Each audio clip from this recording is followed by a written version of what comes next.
點啊靚啊！又一個星期啦，你哋點啊？身體好嘛？有冇揾個喜歡嘅運動堅持落去啊？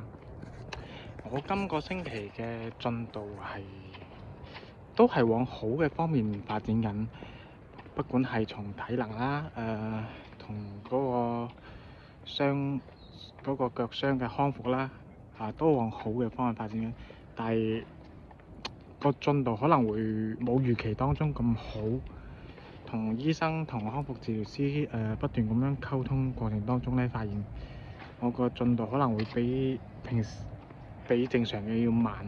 咁我而家7月份嘅半馬嗰個計劃咧，可能會有變。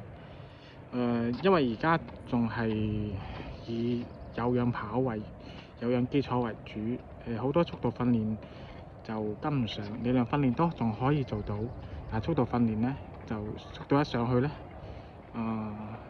感覺隻腳都係唔舒服，所以醫生啊同埋康復師咧都係建議穩陣啲，先唔好做速度配速去跑。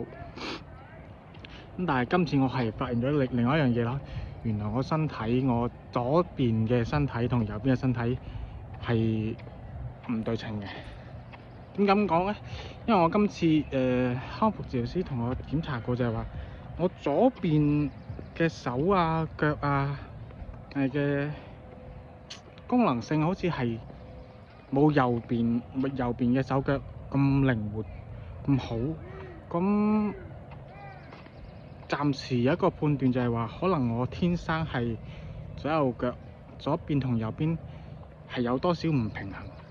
咁我只能夠就係話努力向將左手邊嘅肢體啦去加強訓練。咁所以而家個恢復個進度係冇預期當中咁快嘅。咁即係你有一個新發現咯嚇。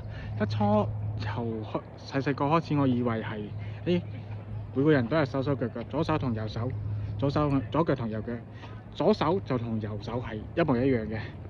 咁到而家嚟講，我發現唔係嘅咯。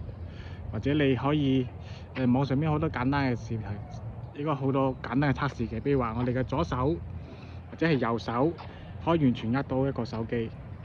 咁但係你換到另一隻手咧，又唔一樣嘅喎。其實係證明咗真係我哋嘅左邊嘅身體，左手或者左腳同右邊嘅右手或者右腳係有差異嘅。唔信你可以試下。呢個係我今個星期一個好奇怪嘅發現。好啦，今次就傾到咁多先啦。祝願大家揾到自己中意嘅運動，繼續努力保持落去，保持健康，快快樂樂咁每一日。下次見。